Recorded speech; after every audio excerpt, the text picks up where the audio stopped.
A paz do Senhor, meus queridos irmãos em Cristo. Meu nome é Lídia Moura, tenho 72 anos e moro aqui em Campina Grande desde que me casei. Sou conhecida no bairro como a costureira da Rua das Flores, aquela que conserta roupa de noiva e borda enxoval de bebê. Mas hoje não vim falar de costuras. Vim falar de uma história que guardo no peito há 25 anos. Uma história que me ensinou que às vezes Deus fala no silêncio, quando tudo ao redor parece ter acabado. Eu sei que muitos de vocês já passaram pela dor de perder alguém amado. Aquela sensação de que o chão sumiu debaixo dos pés, de que o ar ficou mais pesado, de que a casa ganhou um silêncio que dói nos ouvidos. Se você já sentiu isso, então vai entender o que vou contar. Se prepare para acompanhar mais uma história emocionante. Mas antes de começar, se inscreva aqui no canal. Isso me ajuda a continuar contando essas histórias e faz toda a diferença para que mais pessoas também possam ouvir. Preciso pedir desculpas logo de início. Os fatos que vou narrar aconteceram há muito tempo, lá no final de 1999, e a memória às vezes prega peças na gente. Posso confundir uma data aqui, um detalhe ali, mas os pontos principais, aqueles que marcaram minha alma, esses eu lembro com clareza. Tem coisa que o tempo não apaga, sabe? Fica gravado no coração como versículo decorado na infância. Então vamos voltar. Voltar para aquele final de ano que o mundo inteiro estava de olho no calendário, com medo do tal bug do milênio. As pessoas diziam que os computadores iam parar de funcionar na virada do ano 2000, que os aviões iam cair do céu. O Brasil ainda sentia o aperto da crise econômica. O povo comprava fiado, pagava parcelado e mesmo assim faltava no fim do mês. Mas meu marido Edivaldo não estava preocupado com computador nenhum. Ele se preocupava era com a alma do povo. Edivaldo Moura era eletricista, homem de mãos calejadas que subia em poste e consertava chuveiro na casa dos vizinhos sem cobrar nada. Tinha bigode escuro, sorriso largo e uma Bíblia tão marcada que parecia ter sido lida 1000 vezes.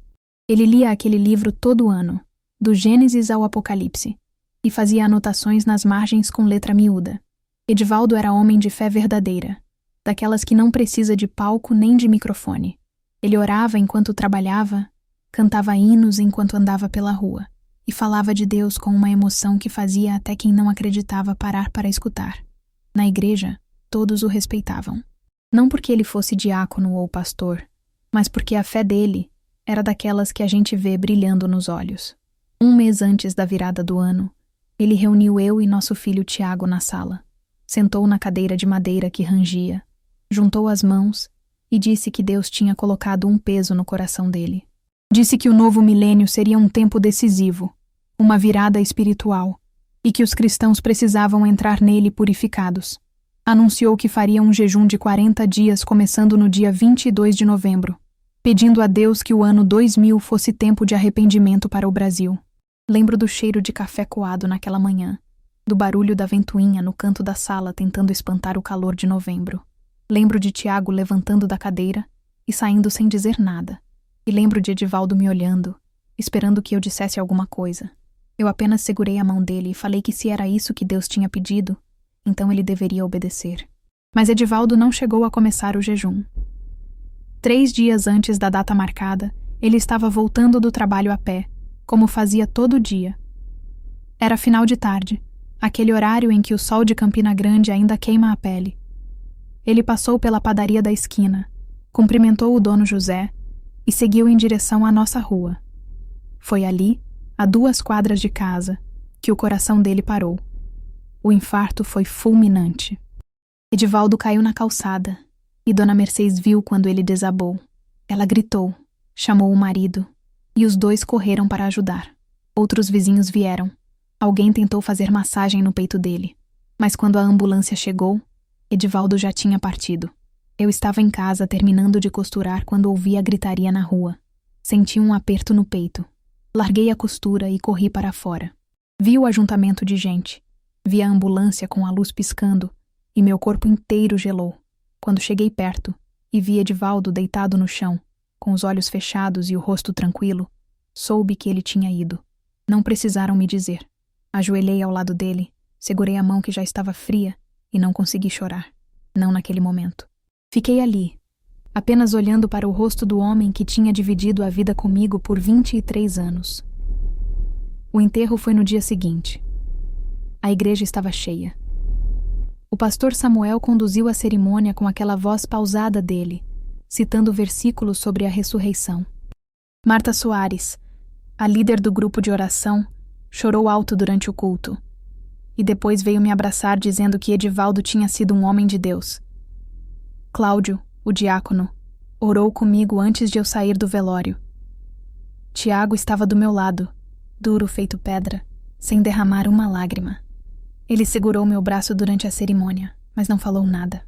Nem no enterro, nem no caminho de volta, nem quando entramos, e a casa estava vazia como nunca tinha estado antes. Os dias seguintes foram os mais pesados da minha vida. A casa parecia ter ficado maior. Eu arrumava a mesa e botava 2 pratos. Depois lembrava e tirava um. Passava pela cadeira que rangia e esperava ouvir Edivaldo sentar. O cheiro dele foi sumindo aos poucos das roupas, do travesseiro, do canto da sala. Tiago estava presente, mas ausente. Ele dormia na casa, comia o que eu preparava, mas não conversava. Evitava falar do pai, mudava de assunto quando eu mencionava alguma lembrança. Eu via raiva nos olhos dele, mas não sabia se era raiva de mim, do pai, de Deus ou de tudo junto. A igreja continuou mandando visitas. O pastor Samuel vinha toda semana, sentava comigo, lia versículos de consolo. Ele era homem bom, sincero. Marta aparecia também, sempre trazendo alguma coisa, mas as visitas dela tinham um jeito de apresentação. Ela orava alto, gesticulava, citava promessas e ia embora me deixando mais cansada do que consolada. Cláudio trouxe uma cesta básica e fez uma oração breve. Eu agradecia a todos, mas por dentro estava vivendo algo estranho. Tinha dor, sim, um vazio enorme no peito, uma saudade que apertava a garganta. Mas junto com tudo isso, tinha uma paz que eu não conseguia explicar. Era como se soubesse que Edivaldo tinha partido em obediência a algo maior. Uma semana depois do enterro, eu estava sozinha em casa à noite. Tiago tinha saído. A casa estava quieta, só o barulho do relógio na parede e o canto dos grilos no quintal. Senti vontade de estar perto de Edivaldo de alguma forma. Fui até o quarto e peguei a Bíblia dele. Sentei na cama e comecei a folhear as páginas. Via a letra miúda dele nas margens, datas, nomes de pessoas por quem ele orava, reflexões sobre os versículos. Minhas mãos tremiam enquanto passava as páginas, e as lágrimas começaram a escorrer. Foi quando meus olhos pararam no Salmo 85.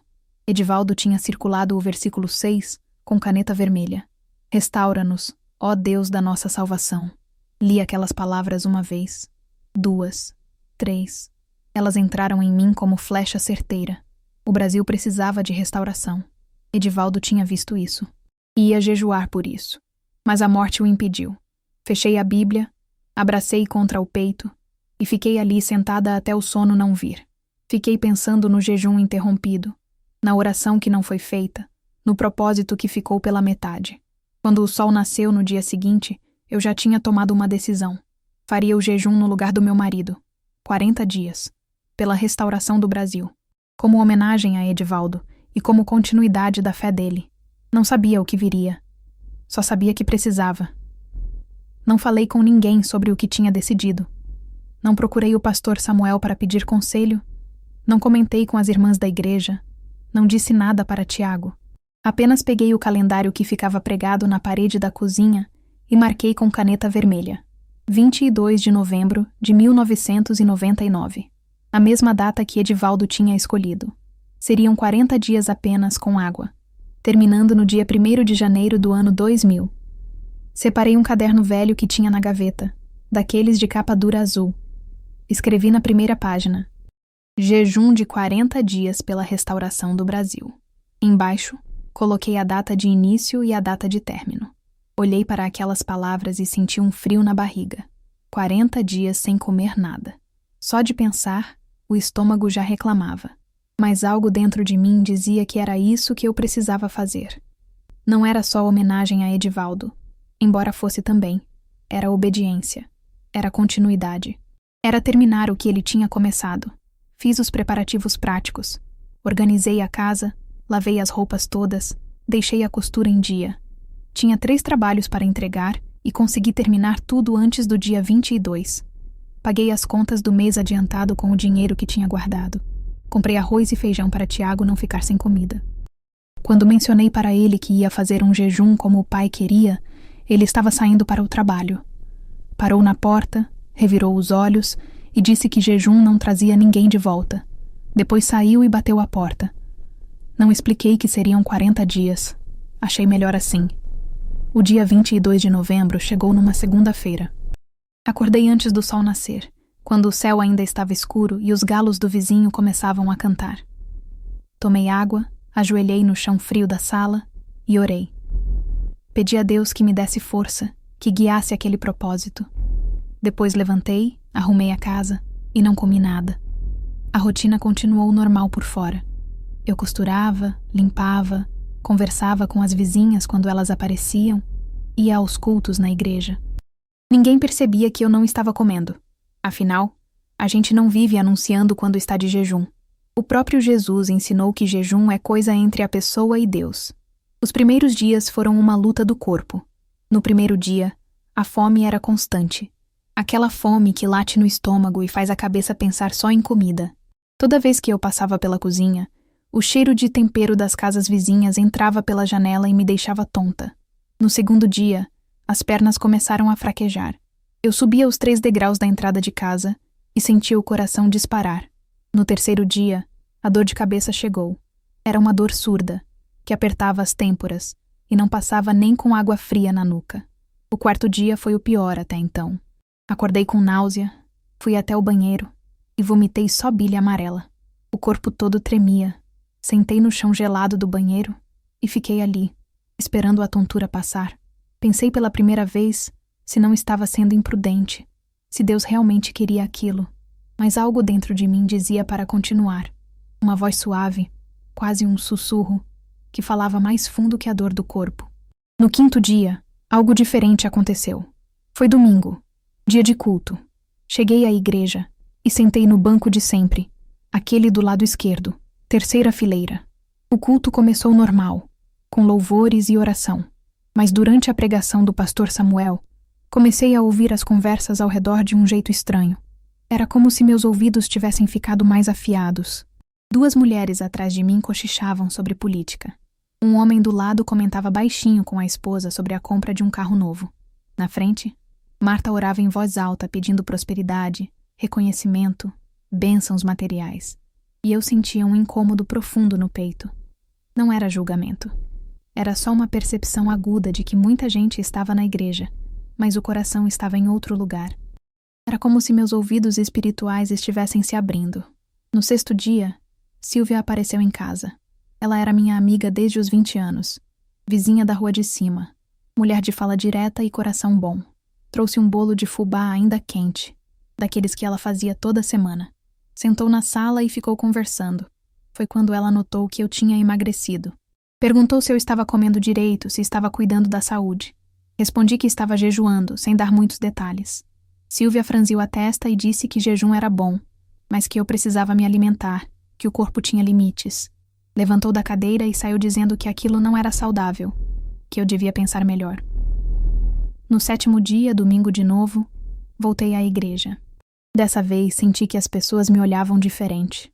Depois do culto, Cláudio veio falar comigo. Ele era o diácono, homem alto, de barba rala e fala pausada. Perguntou como eu estava, se estava precisando de alguma coisa. Depois disse que tinha ouvido falar que eu estava fazendo um jejum prolongado. Falou com cuidado, citando versículos sobre cuidar do corpo como templo do Espírito Santo. Disse que jejum era bom, mas que prudência também era virtude cristã. Respondi calmamente que estava em paz, que sentia que era isso que Deus queria. Cláudio ficou incomodado, mas apenas acenou com a cabeça e foi embora. No 8º dia, minhas mãos tremiam enquanto eu costurava. A agulha escapava dos dedos, a linha embaraçava.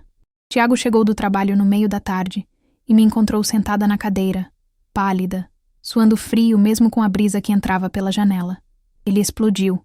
Disse que eu estava louca, que estava me matando por causa de uma obsessão, que o pai tinha morrido por causa dessa fé exagerada e agora eu ia pelo mesmo caminho. Gritou que não ia ficar assistindo enquanto eu me destruía. Tentei explicar, Mas ele não quis ouvir. Saiu de casa batendo a porta com tanta força que o quadro da parede balançou. Fiquei sozinha na sala, ouvindo o barulho dos passos dele se afastando na rua. Naquela noite chorei pela primeira vez desde que o jejum tinha começado. Chorei pela dor no corpo, pela distância do meu filho, pela solidão que parecia crescer a cada dia. Orei pedindo força física e emocional. Pedi que Deus me mostrasse se eu estava no caminho certo ou se estava apenas teimando em algo que não vinha dele. No 9º dia, acordei com o corpo pesado, mas com o espírito inquieto. Passei o dia inteiro em oração, sentindo que algo estava prestes a acontecer. Era uma sensação estranha, como se Deus estivesse do outro lado de uma porta, prestes a abrir e falar alguma coisa importante. Na madrugada do 10º dia, acordei com o coração acelerado. Tinha acabado de ter o primeiro sonho. O sonho ainda estava vivo na minha cabeça quando abri os olhos.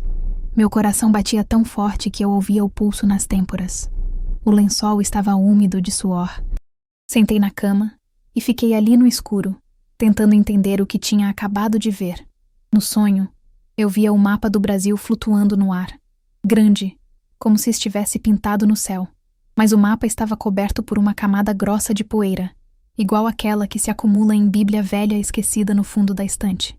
E então uma voz falou. Não era voz alta nem assustadora. Era suave, mas firme, como quando alguém fala baixinho, mas você sente que cada palavra pesa. A voz disse: um país não se perde quando erra o caminho, mas quando esquece quem o guiava. Fiquei ali sentada na cama, repetindo aquelas palavras na cabeça.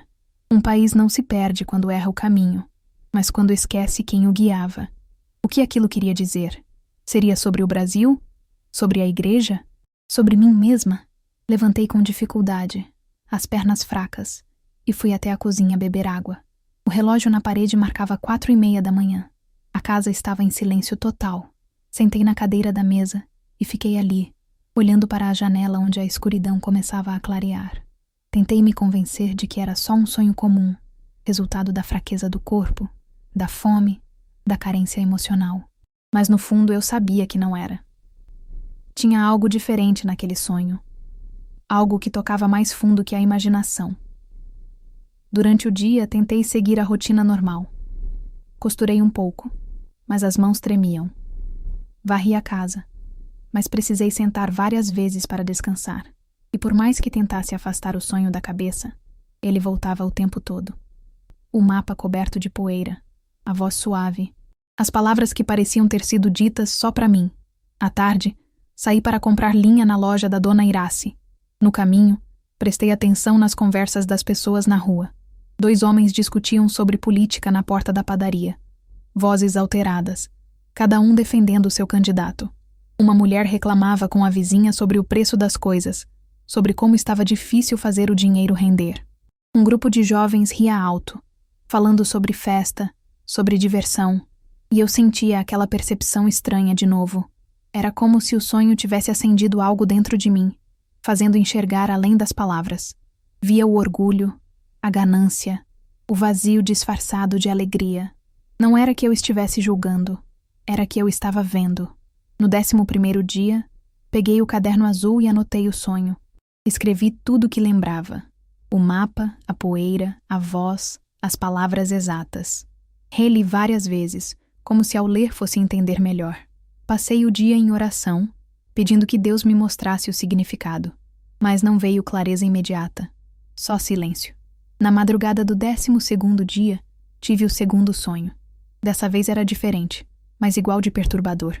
Via uma mesa comprida, cheia de comida. Carnes, frutas, bolos, tudo o que se pode imaginar. Ao redor da mesa estavam sentados homens de terno, mulheres bem vestidas, todos comendo e rindo. Mas quando olhei pelas janelas da sala, vi pessoas do lado de fora, magras, de roupas rasgadas, olhando para dentro com olhos tristes. E a voz falou de novo, um povo cheio de fé, mas de estômago vazio. Acordei chorando. Não sei explicar porquê. Era um choro que vinha de um lugar fundo, um peso no peito que parecia esmagar. Levantei da cama, ajoelhei no chão e orei, mas as lágrimas não paravam. Senti pela primeira vez que o jejum não era só sobre mim, não era só homenagem a Edivaldo. Havia algo maior acontecendo. Algo que eu ainda não entendia direito, mas que estava me transformando por dentro. Durante o dia, perturbada pelos sonhos, fui à igreja. Não era dia de culto, mas a porta estava aberta para quem quisesse orar. Entrei e sentei no mesmo banco de sempre. Fiquei ali em silêncio, só orando, tentando entender. Foi quando Marta chegou. Ela vinha de uma reunião do grupo de oração e me viu sentada sozinha. Veio até mim com aquele jeito dela, meio preocupado, meio curioso. Perguntou se eu estava bem, disse que me achava magra, que estava preocupada. Respondi que estava jejuando. Não dei detalhes, não expliquei quanto tempo. Marta ficou me olhando, esperando que eu dissesse mais alguma coisa. Como não disse, ela apenas acenou com a cabeça e foi embora. Mas vi no olhar dela algo que não gostei. Não era preocupação de verdade. Era outra coisa. Nos dias seguintes, comecei a ouvir comentários. Pessoas da igreja cochichando quando eu passava.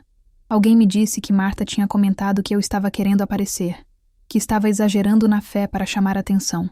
Aquilo me doeu, mas não respondi. Apenas continuei. Em casa, a situação com Tiago piorou. Ele chegava tarde, mal falava comigo, comia sozinho e ia para o quarto. Um dia me chamou de fanática. Disse que eu colocava Deus acima da família, que sempre foi assim, que ele cresceu sufocado pela religiosidade dos pais.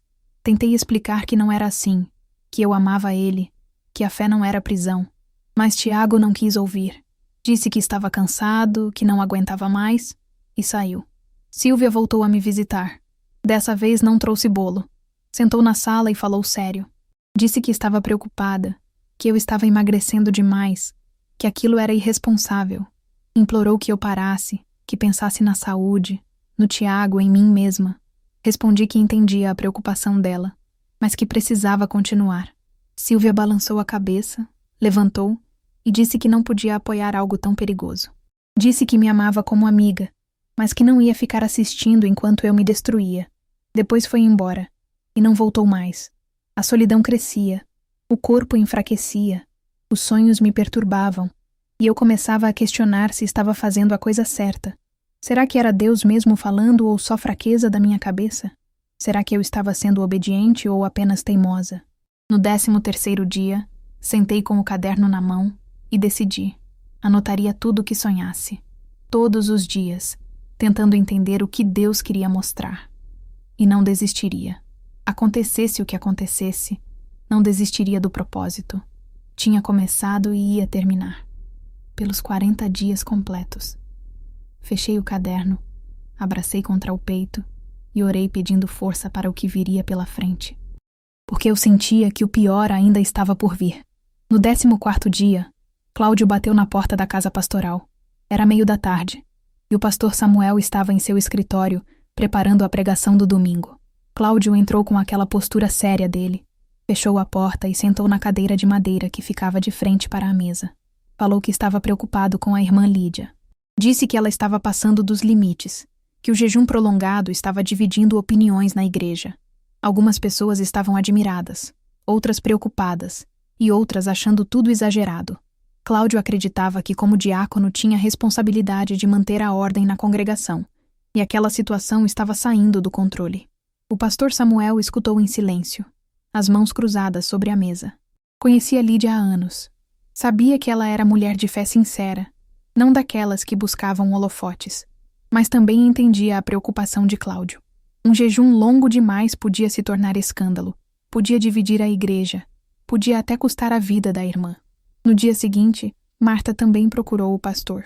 Ela chegou no final da tarde, quando o sol já começava a se pôr, e as cigarras cantavam alto nas árvores. Sentou na mesma cadeira que Cláudio tinha sentado, e falou com aquele jeito dela, meio preocupado, meio importante. Disse que Lídia estava emagrecendo demais, que as pessoas estavam comentando, que alguns achavam que ela estava sendo enganada espiritualmente. Marta não disse diretamente que Lídia estava buscando aparecer, mas deixou a ideia no ar, naquele jeito de quem não acusa, mas planta a dúvida. O pastor Samuel agradeceu a preocupação, disse que ia conversar com Lídia, e despediu Marta com uma oração breve. Depois que ela saiu, ele ficou sozinho no escritório, olhando pela janela, pensando no que fazer. No 15º dia, ele foi até a casa de Lídia. Bateu na porta e esperou. Lídia demorou a atender. Quando abriu, o pastor levou um susto com a aparência dela. Estava muito magra, o rosto pálido, os olhos fundos, mas tinha algo no olhar que o impressionou. Uma serenidade que não combinava com o estado do corpo. Entraram e sentaram na sala. O pastor Samuel perguntou como ela estava, se estava sentindo dores, se tinha procurado médico. Lídia respondeu com calma que o corpo estava fraco, sim, mas que o espírito estava em paz. Disse que sentia que precisava concluir aquilo que Edivaldo tinha começado, que não podia parar no meio. O pastor, com cuidado, sugeriu que talvez fosse prudente interromper o jejum, que Deus entendia as limitações do corpo humano, que ela já tinha demonstrado sua fé. Lídia balançou a cabeça devagar. Disse que entendia a preocupação dele, mas que a paz que sentia não vinha da carne, vinha de outro lugar. E então contou sobre os sonhos, o mapa coberto de poeira, a mesa cheia enquanto gente passava fome do lado de fora, o campo rachado com flores brotando. O pastor Samuel escutou tudo em silêncio, e quanto mais ela falava, mais ele sentia algo estranho, uma presença diferente naquela sala, uma atmosfera de reverência que ele não conseguia explicar. Ele era homem prudente, racional, pastor que estudava teologia e temia excessos espirituais. Mas ali, sentado naquela sala simples, ouvindo aquela mulher fraca mas convicta, ele sentiu que algo maior estava acontecendo, algo que sua teologia não conseguia encaixar em categorias. Antes de sair, orou com Lídia, pediu proteção, sabedoria, misericórdia, e saiu em silêncio, perturbado por algo que não sabia nomear. No caminho de volta para casa, pensou em Moisés na sarça ardente, em Elias na caverna, em pessoas comuns que Deus escolheu para propósitos extraordinários. Na igreja, durante os dias seguintes, Marta intensificou os comentários. Aproveitava momentos em que o pastor não estava presente, nos intervalos dos cultos, nas reuniões do grupo de oração. Dizia que Lídia estava querendo se destacar, que estava buscando atenção através do sofrimento, que aquilo era orgulho disfarçado de espiritualidade. Parte dos fiéis começou a olhar Lídia com desconfiança. Outros a defendiam, lembrando que ela sempre fora mulher discreta, que nunca tinha buscado cargos na igreja, que a fé dela sempre foi genuína. A congregação estava dividida. Tiago, vendo a mãe cada vez mais magra, aumentou o distanciamento. Passava a maior parte do tempo fora de casa. Trabalhava no estúdio de gravação como técnico de som. E depois do expediente ficava com Janaína, a colega de trabalho. Janaína tinha cabelo curto tingido de vermelho, usava roupas largas e tinha jeito despojado. Ela ouvia Tiago desabafar sobre a situação da mãe e dizia que ele não era responsável pelas escolhas dela, que cada um tinha que viver a própria vida, que fé não podia ser prisão. Representava tudo o que Tiago queria ser. Livre, solto, sem peso de religião nas costas. No 18º dia, Lídia teve outro sonho. Via um campo completamente seco, terra rachada pelo sol, sem uma gota de água. Mas quando olhou mais de perto, viu que no meio das rachaduras brotavam flores pequenas, delicadas, coloridas. Acordou sem entender o significado completo, mas sentiu que era mensagem importante. Anotou tudo no caderno com letra trêmula. Chegou o domingo, 20º dia do jejum. Lídia foi à igreja como sempre. Entrou devagar, as pernas fracas, e sentou no banco de sempre. Mas dessa vez, sentiu o peso do isolamento de um jeito diferente. Poucas pessoas vieram cumprimentá-la. Algumas desviavam o olhar quando ela passava. Marta estava do outro lado da igreja, conversando com um grupo de mulheres, e de vez em quando olhava na direção de Lídia com expressão de desaprovação. Cláudio, que sempre a cumprimentava, dessa vez apenas acenou de longe e foi cuidar de outras coisas. Apenas algumas mulheres mais idosas, aquelas que tinham visto muita coisa na vida e sabiam diferenciar fé de aparência, vieram abraçá-la. Dona Conceição segurou suas mãos e disse baixinho que estava orando por ela. Dona Zilda deixou um bilhete no banco dizendo que acreditava que Deus estava fazendo algo especial. O culto foi longo. A pregação do pastor Samuel foi sobre perseverança na fé, e Lídia sentiu que algumas das palavras eram para ela, mesmo que ele não estivesse olhando diretamente. Mas quando o culto terminou e as pessoas começaram a sair, ela ficou sentada sozinha por alguns minutos, sentindo o vazio crescer dentro do peito. Voltou para casa devagar, arrastando os pés no asfalto quente. O sol de dezembro queimava, e ela sentia a cabeça leve, como se pudesse desmaiar a qualquer momento. Entrou em casa, fechou a porta, e ali, sozinha na sala silenciosa, sentiu a solidão apertar. Ajoelhou no chão e orou. Pediu força para continuar apesar da rejeição. Pediu que Deus mostrasse se estava no caminho certo ou se estava apenas sendo teimosa. Pediu proteção para Tiago, sabedoria para o pastor Samuel e misericórdia para Marta e para todos que a criticavam. A noite caiu. Tiago não voltou para casa. Lídia tomou água. Só água. O corpo já estava acostumado com a fome, mas a solidão era fome de outro tipo, e essa não passava. Deitou na cama e tentou dormir. O sono demorou a vir.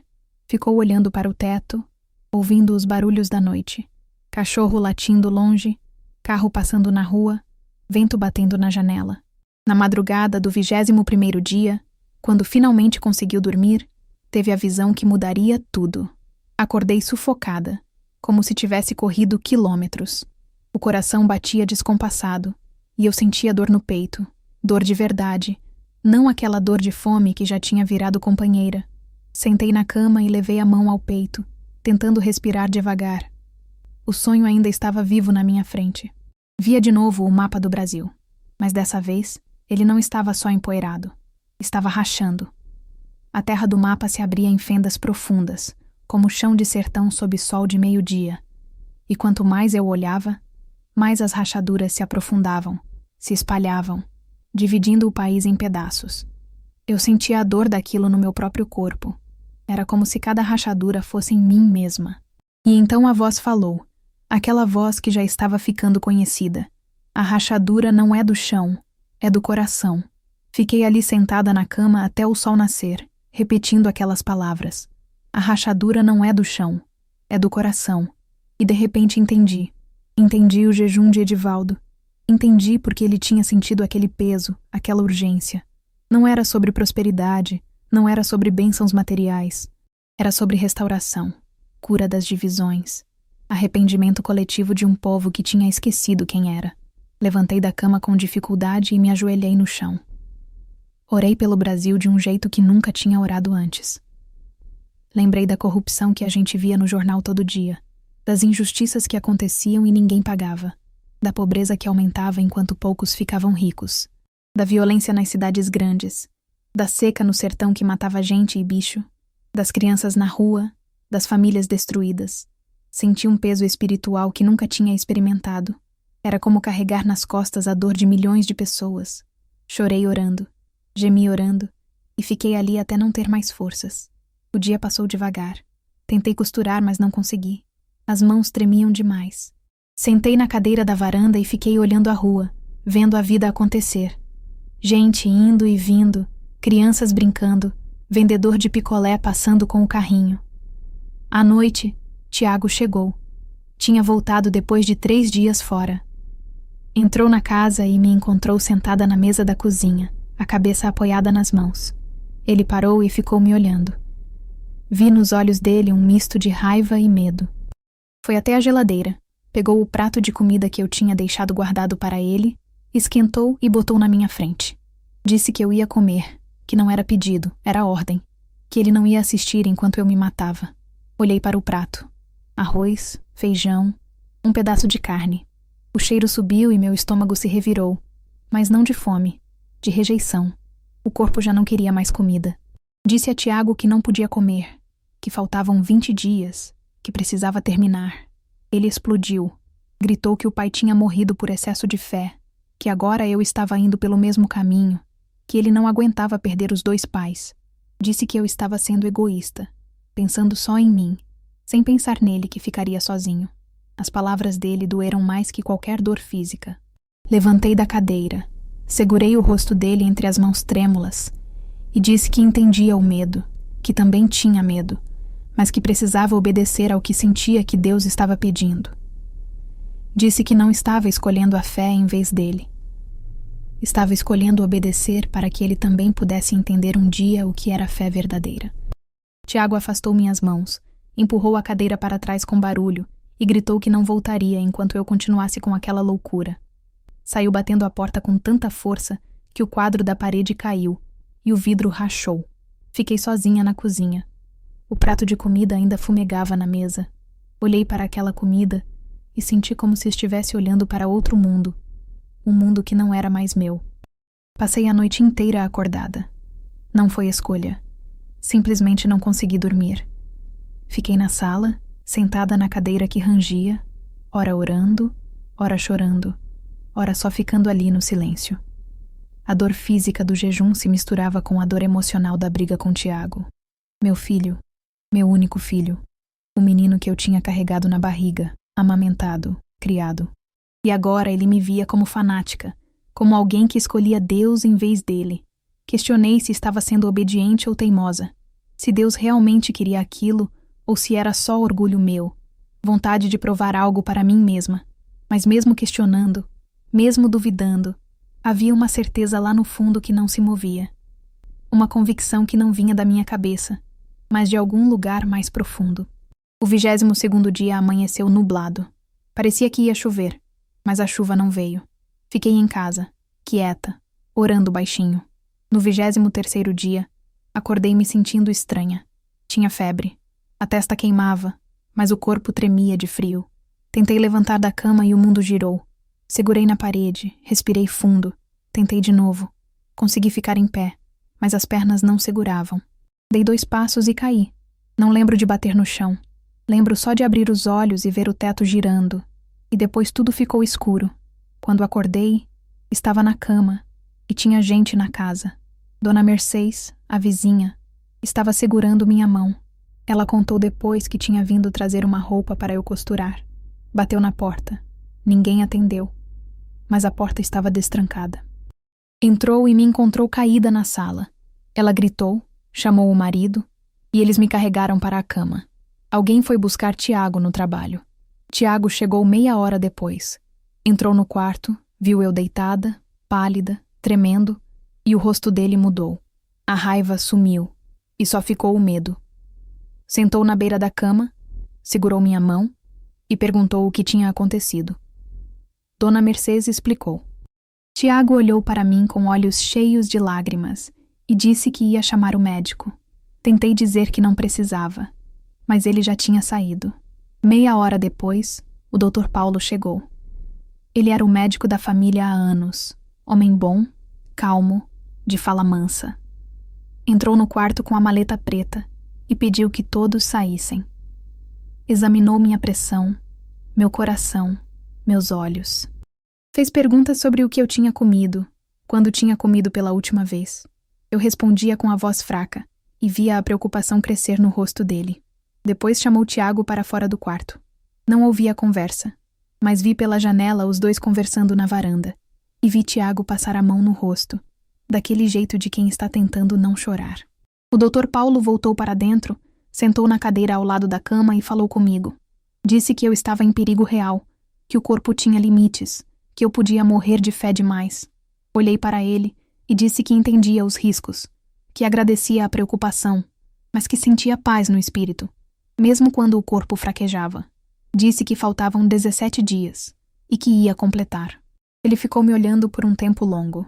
Depois balançou a cabeça devagar, guardou os instrumentos na maleta e saiu sem dizer mais nada. Tiago ficou no quarto, sentado na cadeira, apenas olhando para mim em silêncio. No 24º dia, o Dr. Paulo voltou. Tiago tinha pedido que ele viesse de novo, para monitorar, para tentar convencer. O médico entrou no quarto, puxou a cadeira para perto da cama e ficou ali, só me olhando por um tempo. Depois mediu de novo minha pressão, baixíssima. Verificou os batimentos, irregulares.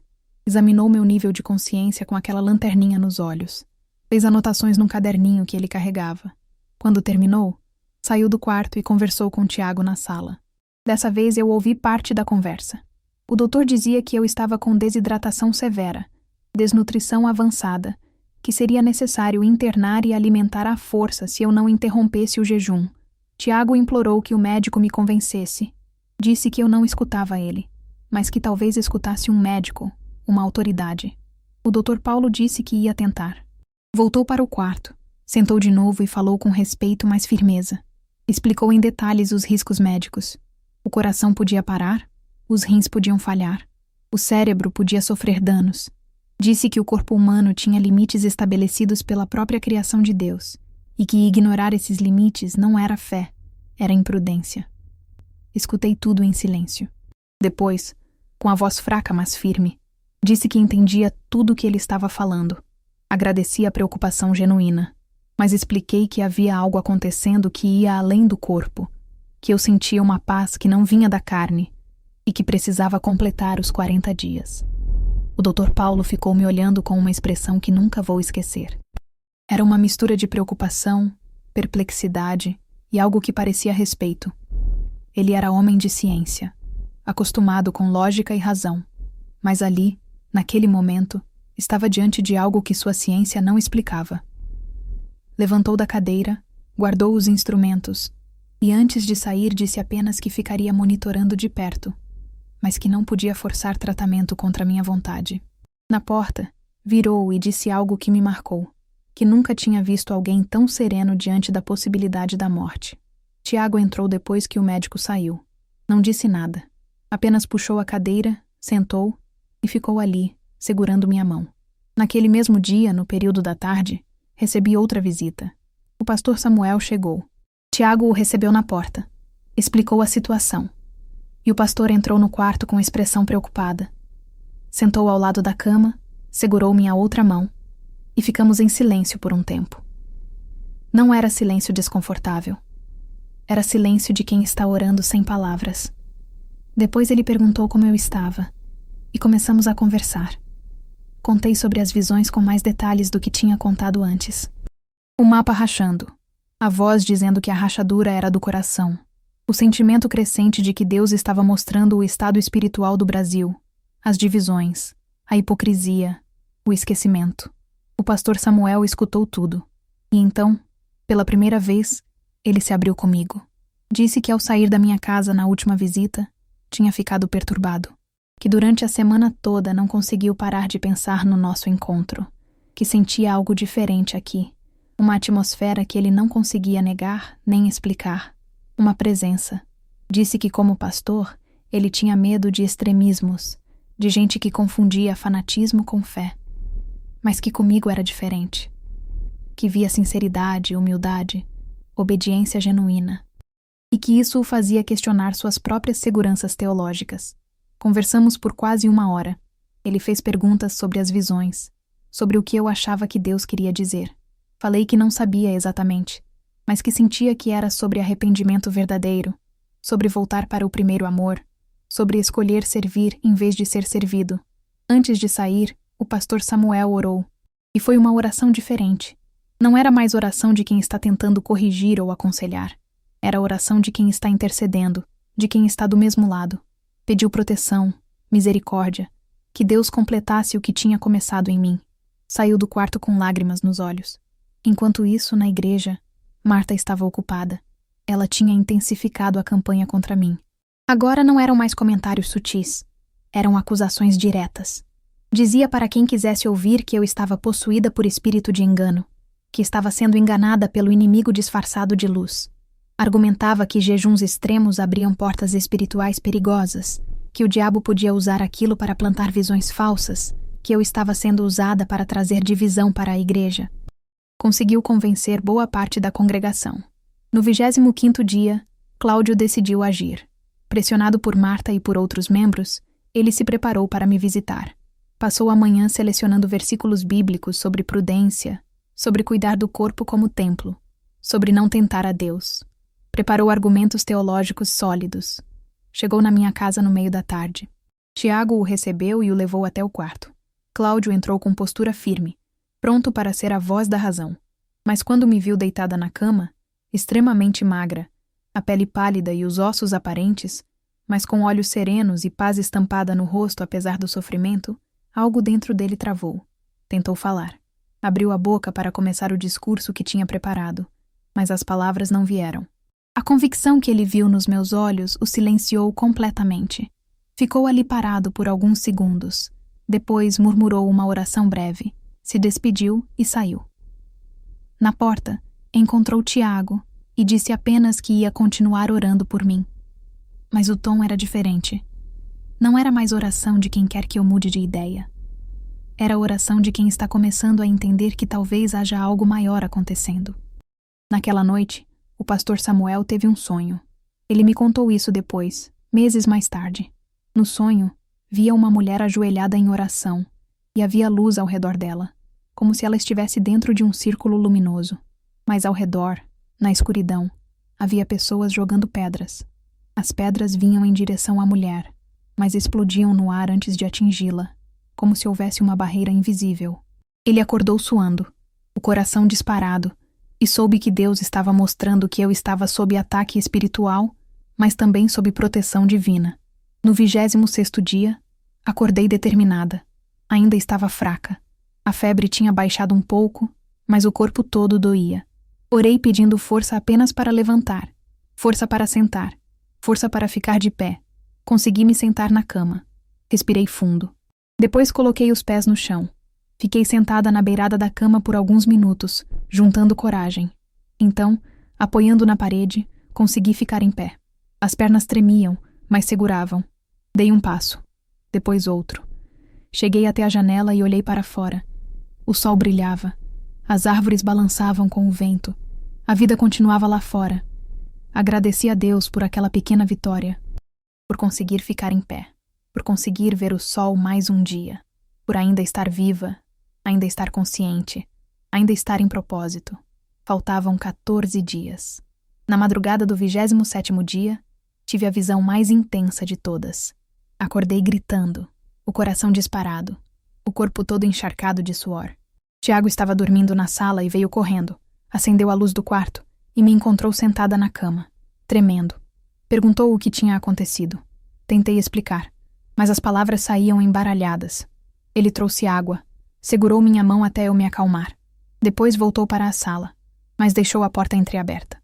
Fiquei ali no escuro, revivendo o que tinha acabado de ver. O Brasil estava em chamas. Cidades inteiras queimavam, campos viravam cinza, igrejas desabavam com o fogo.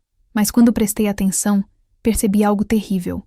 O fogo não vinha de fora, nascia de dentro, das casas, das igrejas, do peito das pessoas. E a voz disse: o fogo não vem de fora, ele nasce da divisão. Levantei da cama cambaleando, me ajoelhei no chão e comecei a orar. Não foi oração bonita, dessas que a gente faz na igreja. Foi desespero mesmo. Orei chorando, gemi, supliquei. Senti um peso no peito tão grande que achei que ia morrer ali mesmo, ajoelhada no chão frio do quarto. Orei pelo Brasil, pela divisão que eu via nas ruas, na igreja, dentro das famílias. Pela raiva que as pessoas tinham umas das outras por causa de política, de time de futebol, de qualquer bobagem. Pela hipocrisia religiosa que eu mesma estava vivendo na pele, com gente que dizia amar a Deus, mas destilava veneno contra quem era diferente. Fiquei ali até o sol nascer. Quando consegui levantar, as pernas mal me seguravam. Passei o dia em estado de choque, tentando processar o que tinha visto. Não costurei, não limpei, não fiz nada. Só orava e chorava, orava e chorava. À tarde, ouvi batidas urgentes na porta. Era Rafaela, aquela menina de 9 anos que morava 2 ruas abaixo. Ela costumava aparecer em casa para ouvir histórias da Bíblia, pedir que eu explicasse versículos, fazer perguntas sobre Jesus. Era criança curiosa, de olhos brilhantes e sorriso largo, mas naquele dia não estava sorrindo. Estava chorando desesperada, soluçando de um jeito que mal conseguia falar. Abri a porta e ela se jogou nos meus braços. Entre soluços, contou que a mãe dela, Dona Irene, estava muito doente. Tinha dado febre alta de madrugada. Começou a sentir dores terríveis pelo corpo todo, e os médicos não sabiam o que era. Fizeram exames, deram remédio, mas nada adiantava. A mãe dela estava gemendo de dor, e Rafaela tinha lembrado de mim, tinha vindo correndo pedir que eu orasse. Olhei para aquela criança desesperada, os olhos vermelhos de tanto chorar, e senti o coração apertar. Eu estava fraca, mal conseguia ficar em pé, mas não podia dizer não. Abracei a menina e disse que ia orar, que Deus ia cuidar da mãe dela. Pedi que ela trouxesse alguma coisa que pertencesse à dona Irene. Rafaela saiu correndo e voltou 5 minutos depois, com um lenço de pano, daqueles que as mulheres mais velhas usam para amarrar o cabelo. Disse que era da mãe. Peguei o lenço, segurei entre as mãos e pedi a Rafaela que se ajoelhasse comigo. A menina obedeceu. E ali, no chão da sala, fraca como estava, orei com um fervor que surpreendeu até a mim mesma. Orei pela cura de dona Irene. Citei promessas da Bíblia. Lembrei a Deus das suas palavras. Clamei por misericórdia. As lágrimas escorriam enquanto eu orava, e Rafaela chorava junto comigo. Orei até não ter mais forças, até a voz sair apenas como sussurro. Quando terminei, abracei a menina e disse que ela podia ir para casa em paz, que Deus tinha ouvido. Rafaela me abraçou apertado, agradeceu e saiu correndo. Nos dias seguintes, no 28º e 29º dias do jejum, recebi notícias através das vizinhas. Dona Irene tinha começado a melhorar. A febre baixou aos poucos. As dores diminuíram. No 30º dia, ela já conseguia levantar da cama, comer um pouco. Os médicos ficaram surpresos. Disseram que não era totalmente inexplicável, que às vezes o corpo reage assim, mas que a recuperação tinha sido mais rápida do que esperavam.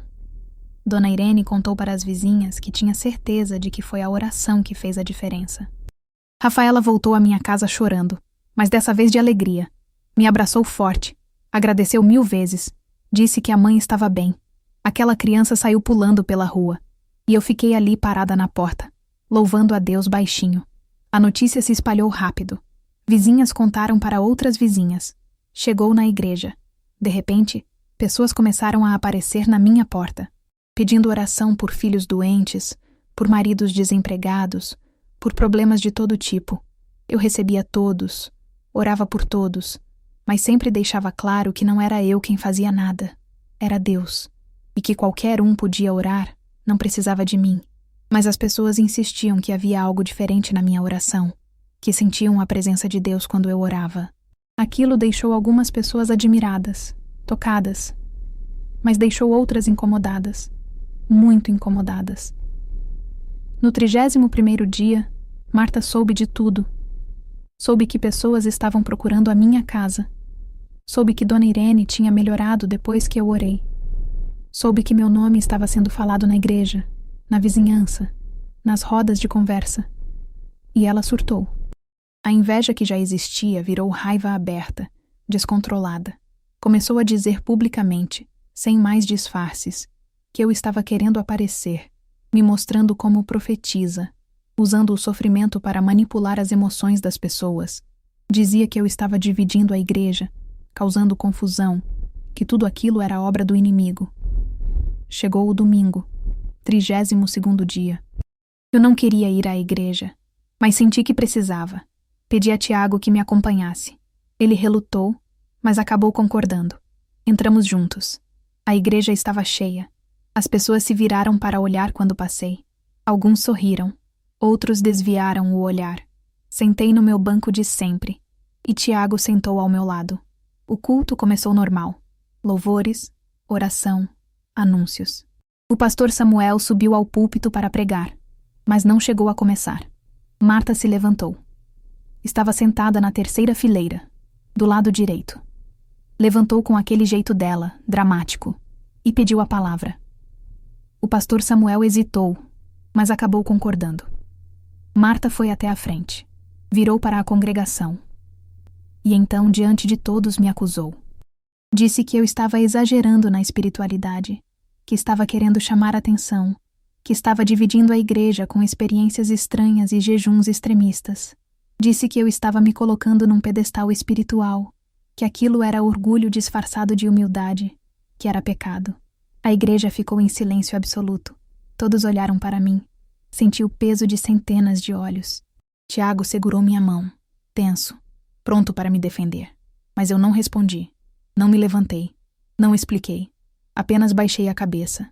Fiquei ali, sentada, com a cabeça baixa, em silêncio. Não porque estivesse com vergonha ou me sentindo culpada, mas porque senti que Deus estava pedindo que eu ficasse quieta, que o silêncio seria mais poderoso que qualquer defesa. O silêncio se prolongou. Marta esperava que eu reagisse, que brigasse, que me defendesse. Mas como não fiz nada, ela ficou sem jeito. Voltou para o banco dela. O pastor Samuel, visivelmente desconfortável, encerrou o culto rapidamente. Fez uma oração breve e dispensou todo mundo. Quando as pessoas começaram a sair, alguns vieram até mim. Dona Conceição me abraçou e disse que estava orando por mim. Seu Antônio apertou minha mão e disse que acreditava em mim. Outras pessoas passaram sem olhar, com vergonha ou desconforto. Voltei para casa com Tiago. Ele estava revoltado, dizendo que eu deveria ter respondido, que não podia deixar alguém me acusar assim sem defesa. Expliquei que às vezes Deus pede silêncio, que nem toda batalha se vence com palavras. Mas por dentro, eu estava destroçada. Não pela acusação de Marta, pela divisão que estava vendo, a igreja rachada ao meio, pessoas que eram irmãs virando inimigas. E tudo por causa do meu jejum. Passei a tarde orando, perguntando a Deus se eu deveria continuar, se o preço não estava alto demais, se não seria melhor parar ali, nos 32 dias, e evitar mais confusão. Mas a resposta que veio foi clara. Continue. Faltam 8 dias. Complete. E foi o que decidi fazer. No 33º dia, meu corpo entrou em colapso. Acordei e não consegui levantar. Simplesmente não consegui. As pernas não respondiam. Os braços pesavam como chumbo. A cabeça girava mesmo estando deitada. Tinha calafrios intensos. Embora o calor de dezembro na Paraíba estivesse insuportável. Tremia debaixo do lençol fino, os dentes batendo. As mãos tremiam tanto que não conseguia segurar nada. Quando tentava focar o olhar em algum ponto, tudo ficava embaçado. Teve um momento em que não sabia onde estava. Olhei ao redor e não reconheci o quarto. Não sabia que dia era. Não lembrava meu nome. Durou poucos segundos, mas foi apavorante. Tiago tinha voltado para casa uns dias antes. Apesar de toda a briga, de toda a mágoa, ele voltou. Estava dormindo na sala. Quando acordou e veio ver como eu estava, me encontrou naquele estado. Entrou em pânico. Tentou me dar água. Levantou minha cabeça, encostou o copo nos meus lábios. Consegui tomar 2 goles e vomitei tudo. Ele limpou, trouxe mais água, tentou de novo. Mesma coisa. Tiago pegou a chave do carro do vizinho, disse que ia me levar para o hospital. Eu, num momento de lucidez, segurei a mão dele com o pouco de força que tinha. Pedi que não fizesse isso. Disse que se fosse para morrer, eu queria morrer em casa, orando, não num hospital cercada de estranhos. Ele ficou desesperado. Começou a chorar. Disse que não sabia o que fazer, que tinha medo de me perder.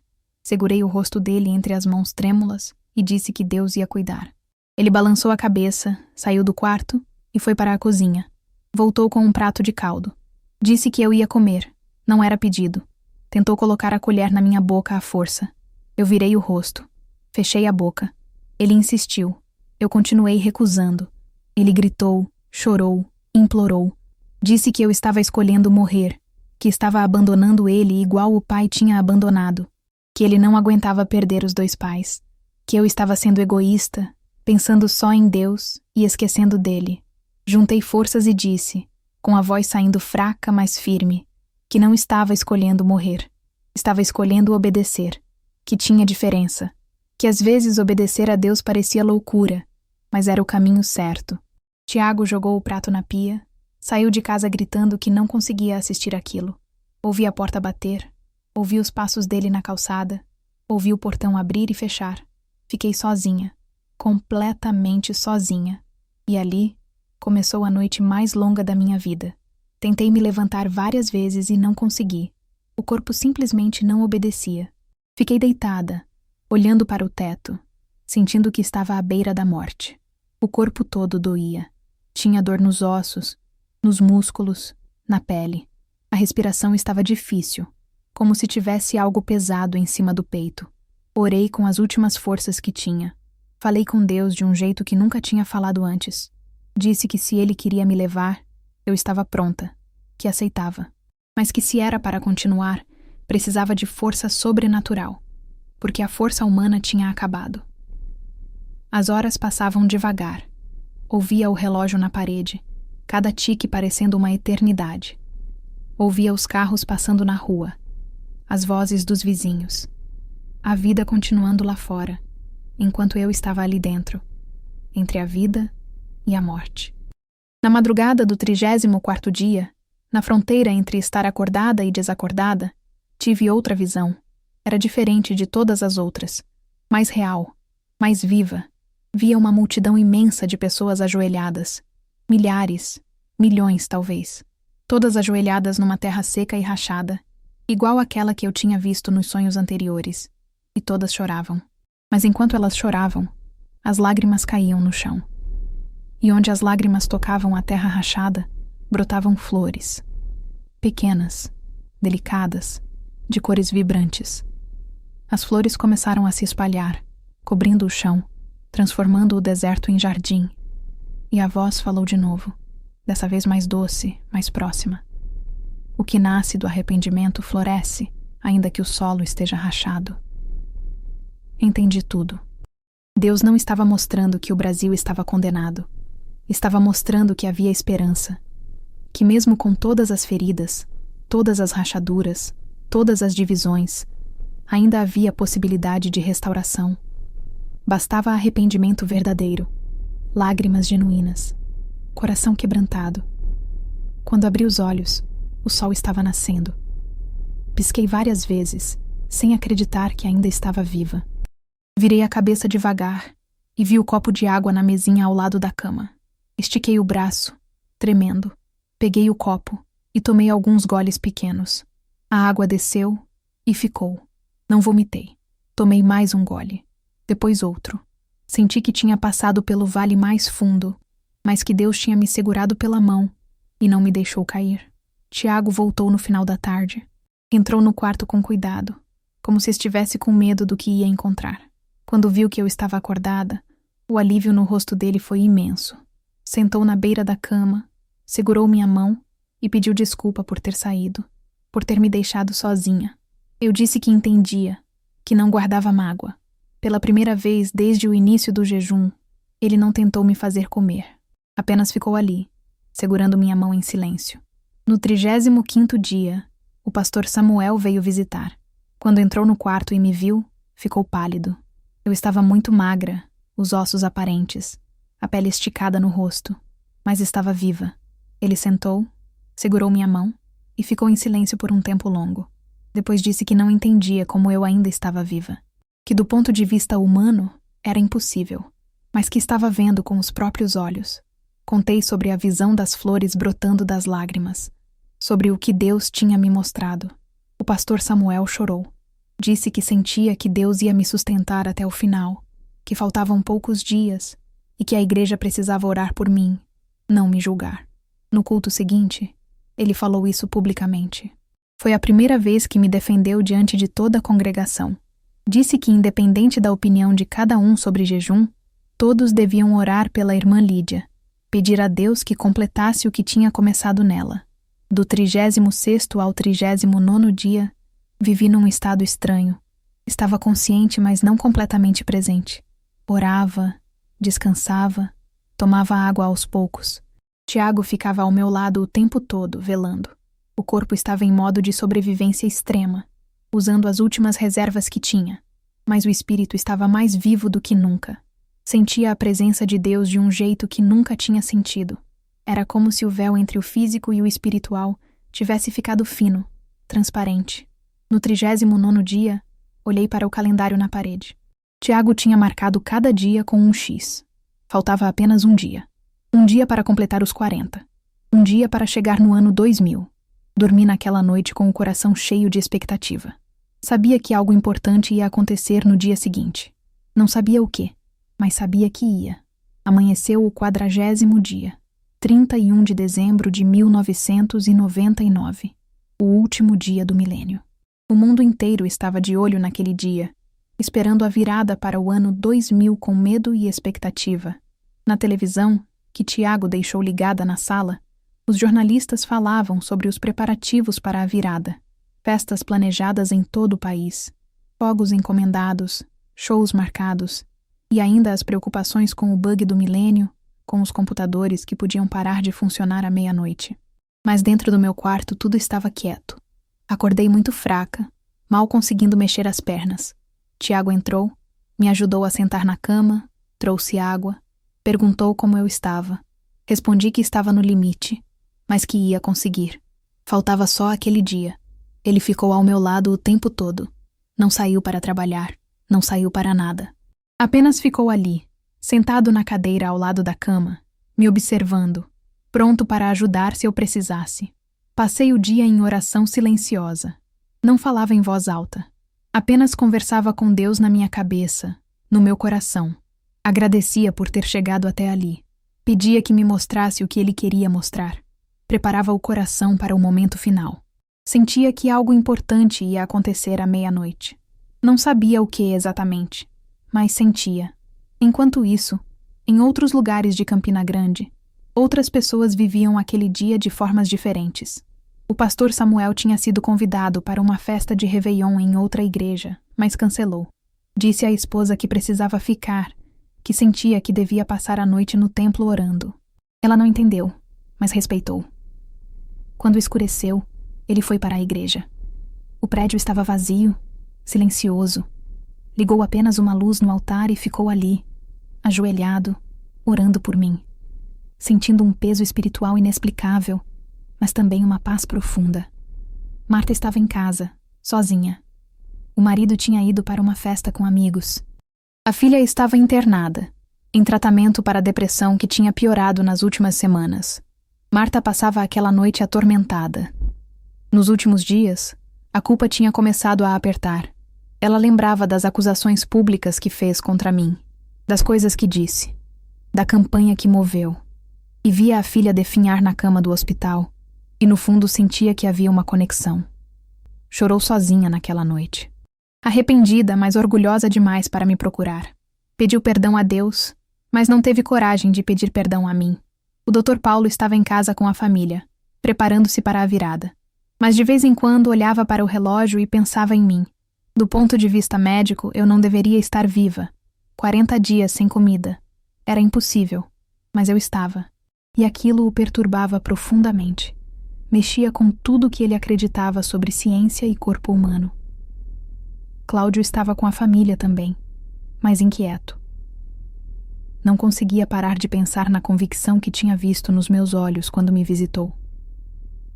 Pela primeira vez em muitos anos, questionava se sua fé não era vazia demais, formal demais, sem vida de verdade. Quando faltavam 15 minutos para a meia-noite, pedi a Tiago que saísse do quarto. Ele hesitou. Disse que queria ficar comigo na virada. Expliquei que precisava ficar sozinha, que precisava de silêncio. Ele entendeu. Me abraçou forte, beijou minha testa e saiu, fechando a porta devagar. Antes de sair, tinha pedido que ele acendesse uma vela no quarto. Uma vela pequena, daquelas de cera branca. Ele acendeu e deixou no criado mudo. Fiquei sozinha. Lá fora, ouvia o barulho da vizinhança se preparando. Música alta, gente conversando, risos, a expectativa da virada crescendo. Mas dentro do meu quarto, só o silêncio. O relógio na parede marcando os segundos. A chama da vela dançando. E eu, sentada na cama, esperando. Quando faltavam 2 minutos, me joguei no chão com as últimas forças que tinha. Ajoelhei, apoiei as mãos no chão frio e baixei a cabeça. Lá fora, começou a contagem regressiva. 10, 9, 8. As vozes se misturando. 7, 6, 5. O barulho aumentando. 4, 3, 2, 1. E então explodiu. Fogos de artifício iluminando o céu. Gritos de feliz ano novo. Buzinas de carro. Música alta. O mundo inteiro celebrando.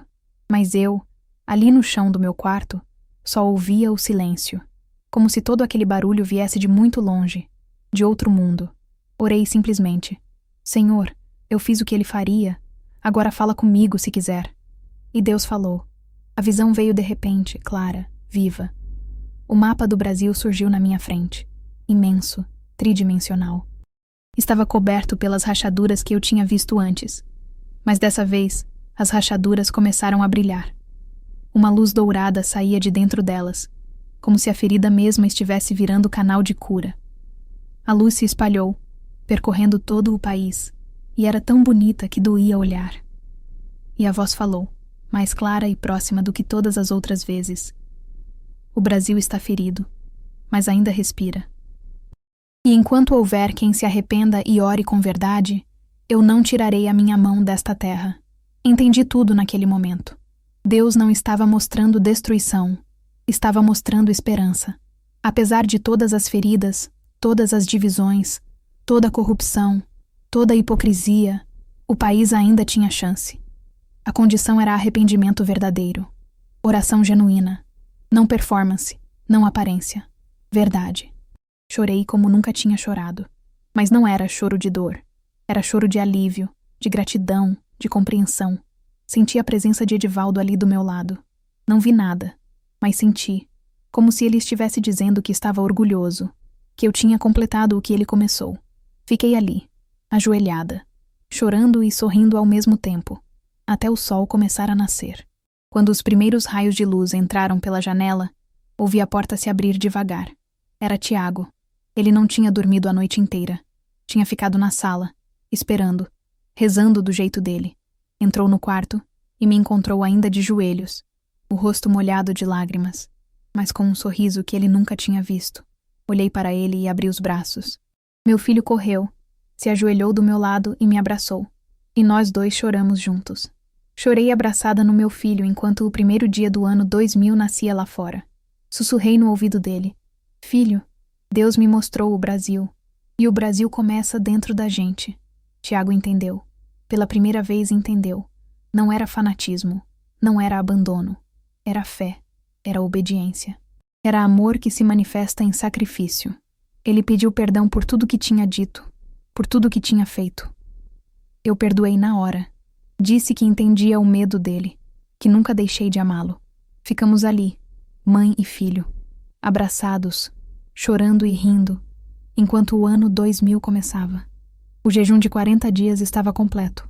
No primeiro dia de janeiro do ano 2000, depois de abraçar meu filho e chorar com ele até não ter mais lágrimas, Tiago me ajudou a deitar na cama. Disse que ia preparar alguma coisa para eu comer.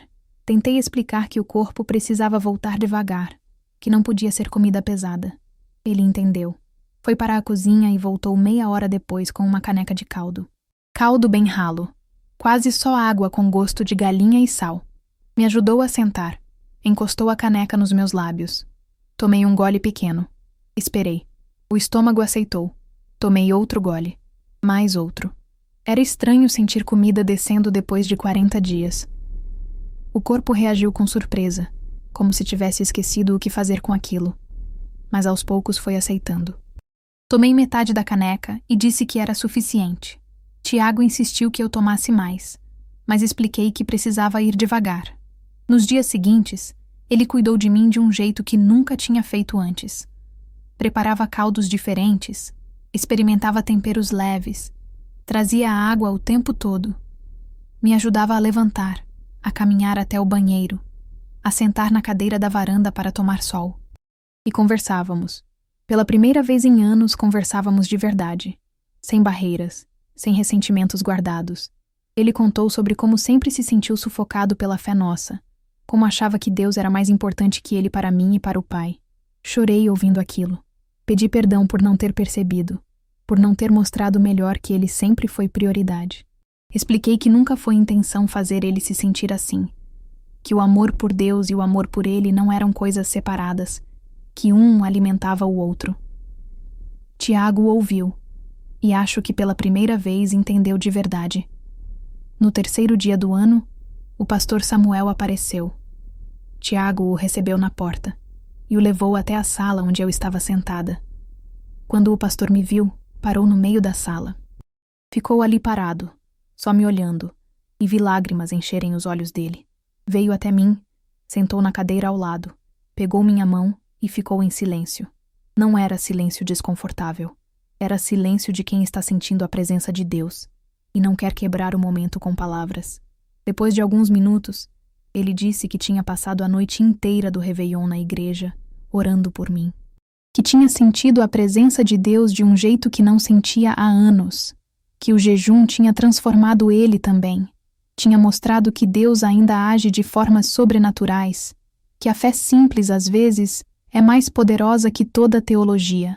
Contei para ele sobre a visão final, o Brasil ferido, mas respirando, as rachaduras virando veios de luz, a promessa de que Deus não tiraria a mão da terra enquanto houvesse quem orasse com verdade. O pastor Samuel chorou ouvindo. Disse que ia pregar sobre isso, que a igreja precisava ouvir aquela mensagem.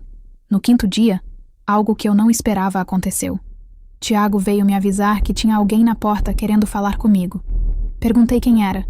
Ele hesitou antes de responder. Marta. Meu primeiro impulso foi dizer que não queria receber, mas algo dentro de mim disse que precisava. Pedi a Tiago que a deixasse entrar. Ele não gostou da ideia, mas obedeceu. Marta entrou devagar, a cabeça baixa. Estava diferente, magra, os olhos inchados de tanto chorar, o cabelo despenteado. Quando me viu sentada na sala, parou. E então, de repente, caiu de joelhos no chão e começou a chorar. Chorou alto, sem controle, o corpo todo tremendo. Entre soluços, pediu perdão. Disse que tinha sido cruel, invejosa, que tinha espalhado mentiras por ciúmes mesquinhos. Contou que a filha dela estava internada com depressão grave, que ela via aquilo como consequência espiritual do que tinha feito contra mim. Implorou perdão. Disse que não esperava que eu perdoasse, mas que precisava pedir. Que não conseguia mais viver com aquele peso. Levantei da cadeira com dificuldade. Fui até ela e a ajudei a levantar. Abracei Marta e disse que perdoava tudo, que não guardava mágoa, que entendia que todos nós falhamos, que todos nós carregamos feridas que nos fazem agir de formas erradas. Marta se agarrou a mim, chorando ainda mais. Senti o corpo dela tremendo nos meus braços. Ficamos ali abraçadas por alguns minutos. Depois ela se soltou, limpou o rosto com as mãos, agradeceu e saiu. Não voltou a me visitar depois daquele dia. Manteve distância. E eu respeitei. O perdão tinha sido dado, mas a confiança quebrada precisava de tempo para ser reconstruída. E talvez nunca fosse. A história do jejum se espalhou pela igreja toda. Nos cultos seguintes, o pastor Samuel pregou sobre jejum, oração, obediência radical. Não usou meu nome, mas todo mundo sabia sobre quem ele estava falando. A igreja ficou dividida. Alguns reconheciam que tinha sido experiência genuína. Outros ainda achavam tudo exagerado. Marta se afastou da liderança do grupo de oração. Não foi expulsão pública. Foi transição silenciosa. Ela mesma se retirou, reconhecendo que tinha perdido a autoridade moral. Cláudio assumiu a coordenação temporariamente. Uma semana depois do fim do jejum, Silvia apareceu. Bateu na porta timidamente, entrou com a cabeça baixa. Pediu desculpas por ter duvidado, por ter se afastado quando eu mais precisava de apoio. Disse que tinha ficado acompanhando de longe, preocupada, e que quando soube que eu tinha sobrevivido, ficou impressionada e envergonhada. Abracei minha amiga e disse que entendia, que não guardava mágoa. Silvia chorou nos meus braços. Depois sentou e contou que estava passando por crises de ansiedade, que não conseguia dormir direito. Pedi que ela me desse as mãos, e ali mesmo orei por ela. Silvia saiu mais leve.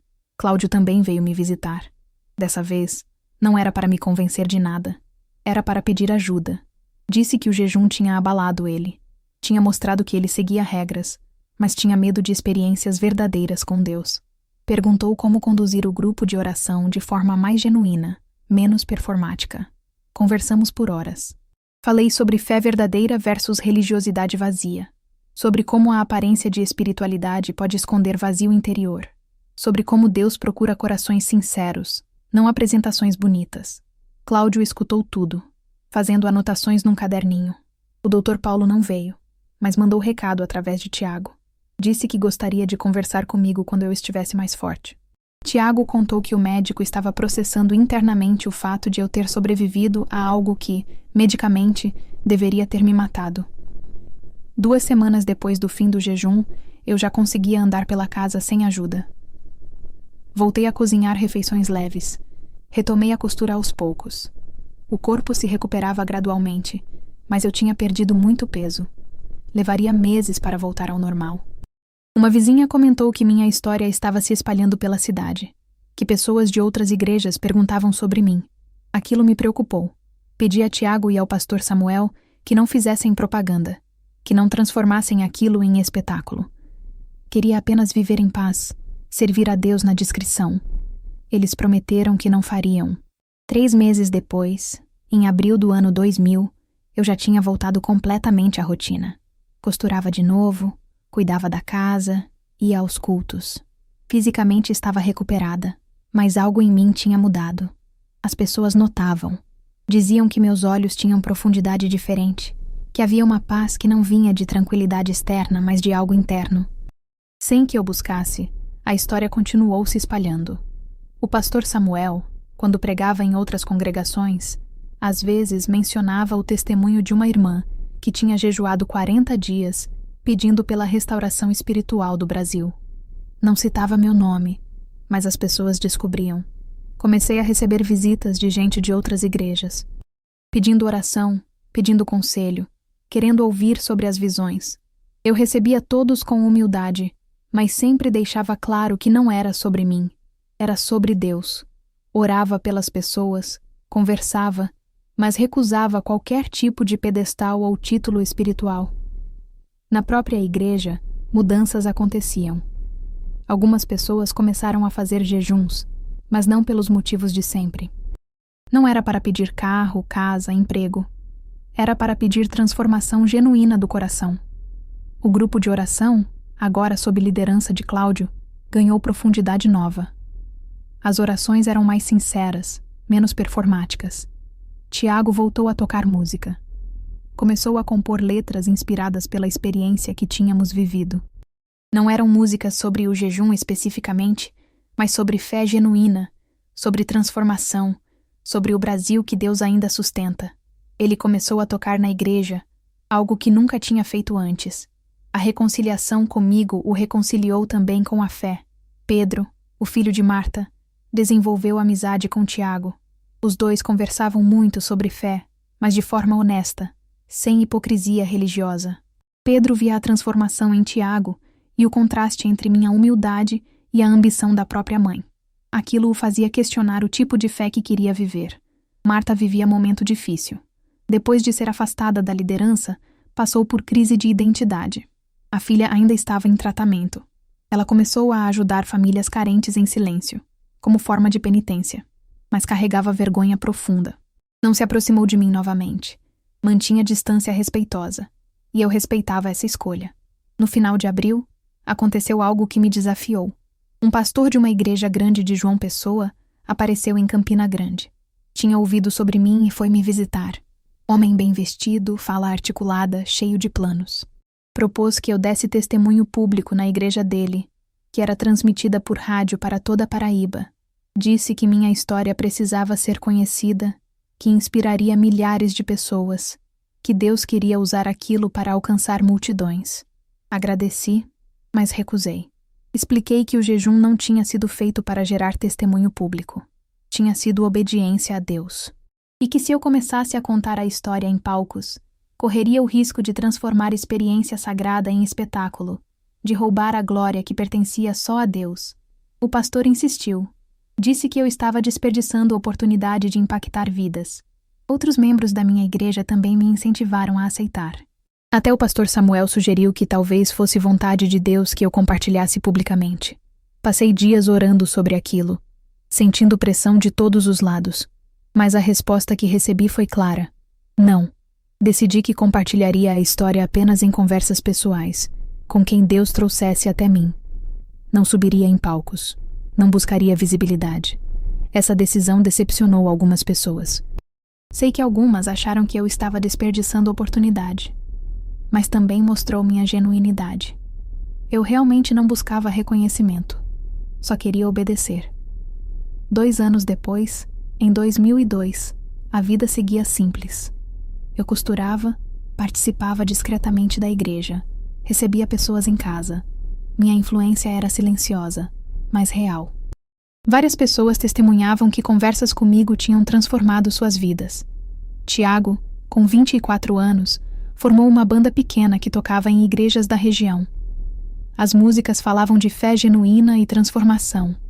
Ele começou a namorar uma moça da igreja, jovem simples e de fé sincera. Eu via meu filho feliz, reconciliado com Deus e consigo mesmo, e agradecia. O pastor Samuel mudou completamente sua abordagem ministerial. Tornou-se menos institucional e mais pastoral. Priorizava relacionamentos e genuinidade sobre estruturas e programas. Dizia que o jejum tinha lhe ensinado que Deus age fora das caixas que a gente tenta colocá-lo. Cláudio virou defensor de fé menos formalista. Visitava minha casa regularmente. Trazia mantimentos, pedia conselhos. Dizia que eu era mentora espiritual dele, embora eu sempre recusasse esse título. Rafaela, aquela menina que tinha pedido oração pela mãe, agora com 12 anos, me visitava constantemente. Eu me tornei mentora dela. A menina demonstrava vocação missionária desde cedo. Falava em servir a Deus no sertão, ajudar os pobres, levar o evangelho para lugares esquecidos. E assim chegamos até aqui, até hoje. 25 anos se passaram desde aquele jejum. 25 anos desde aquele ano 2000 que o mundo inteiro esperava com tanto medo e expectativa. E o que mudou? Tanta coisa. E ao mesmo tempo tão pouca. O Brasil passou por tanta coisa nesses anos. Governos que mudaram, crises políticas, escândalos de corrupção que pareciam não ter fim, divisões que se aprofundaram, famílias que se separaram por causa de política, igrejas que brigaram entre si. Vi tudo isso acontecer, e às vezes me perguntava se aquele jejum tinha servido para alguma coisa, mas também vi sinais de esperança, pessoas comuns fazendo diferença, igrejas redescobrindo fé genuína, jovens como Rafaela dedicando vidas ao serviço. E entendi que Deus nunca prometeu transformação nacional imediata. Ele mostrou um espelho espiritual, o reflexo do coração brasileiro, com todas suas feridas e todas suas possibilidades. E entendi também que aquela visão do Brasil rachado era sobre mim mesma. Meu próprio coração estava dividido entre dor e fé, entre luto e esperança. E Deus o curou através do jejum. Quando oro pelo Brasil hoje, oro primeiro por mim mesma, porque percebo que carrego as mesmas rachaduras que vi no mapa. Nessa manhã, enquanto rego as plantas, uma jovem aparece no portão. Chama meu nome. Reconheço ela da igreja. Chama Beatriz. Tem uns 19 anos. Convido para entrar. Ofereço água. Ela senta na cadeira da varanda, visivelmente angustiada. Conta que decidiu fazer jejum de 40 dias, inspirada na minha história. Mas quando pergunto os motivos, ela diz que quer emagrecer para o casamento, quer que Deus dê prosperidade financeira rápida, quer impressionar as pessoas da igreja com sua espiritualidade. Percebo imediatamente o problema. Com ternura, mas firmeza, explico que jejum extremo sem direção clara de Deus é perigoso. Conto que meu próprio jejum não foi escolha baseada em desejos pessoais. Foi obediência a algo que senti vir de Deus. E mesmo assim, quase morri. Oriento Beatriz a buscar Deus através de oração e jejuns mais curtos, a examinar as motivações do coração, a não usar práticas espirituais como ferramentas de manipulação. A jovem fica decepcionada no início, mas aos poucos entende.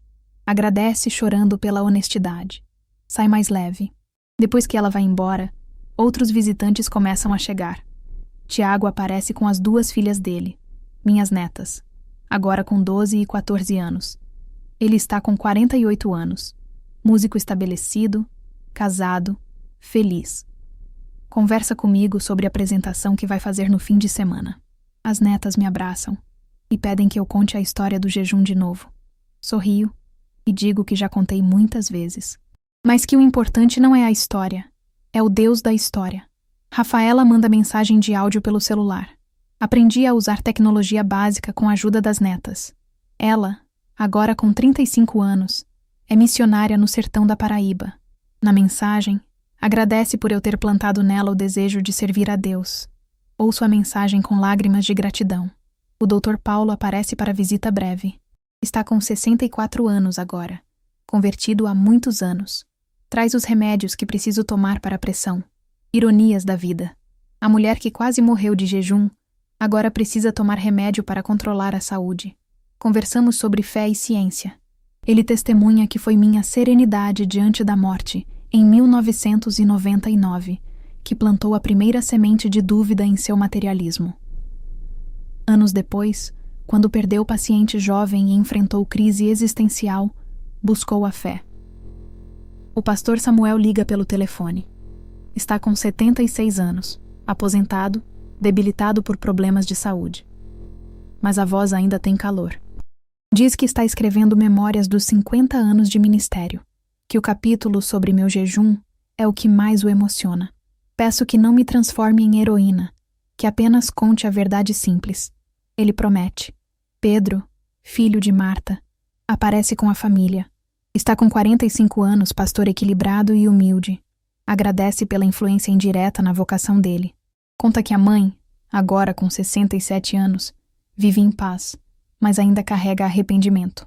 Ora por mim todos os dias, mas não vem visitar por vergonha. Mando o recado que perdoei há muito tempo, que ela não precisa carregar mais esse peso. Ao entardecer, todos vão embora. Fico sozinha de novo. Sento na varanda vendo o sol se pôr sobre Campina Grande. Reflito sobre os 25 anos. Sobre tudo que vi, tudo que vivi. O Brasil passou por tanta coisa, mas eu aprendi que a restauração de uma nação não vem de políticos nem de movimentos de massa. Vem de corações individuais que se arrependem, que oram com verdade, que escolhem amor ao invés de ódio, serviço ao invés de ambição. Ainda oro pelo Brasil todos os dias, mas agora minhas orações são diferentes. Oro por transformação de corações individuais, incluindo o meu próprio. Olho para o horizonte e digo em voz alta, como se estivesse contando para alguém que está aqui comigo. Eu jejuei por 40 dias e Deus me revelou algo sobre o Brasil que me deixou em choque. Ele ainda acredita na gente.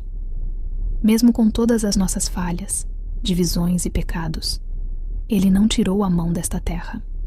E enquanto houver quem ore com verdade, enquanto houver quem escolha amar ao invés de odiar, servir ao invés de dominar, perdoar ao invés de vingar, o Brasil não está perdido, porque o Brasil não é só um lugar no mapa. O Brasil está dentro de cada um de nós, e é lá que a restauração precisa começar. Levanto da cadeira, entro em casa enquanto a noite cai. Vou até a janela da sala e acendo uma vela pequena, a mesma que acendi há 25 anos na noite do jejum. Um gesto simples de continuidade, de fé que não se apaga, de esperança que permanece.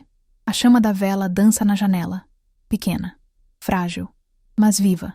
E enquanto houver essa chama, enquanto houver quem acredite, quem ore, quem ame, há esperança. Sempre há esperança.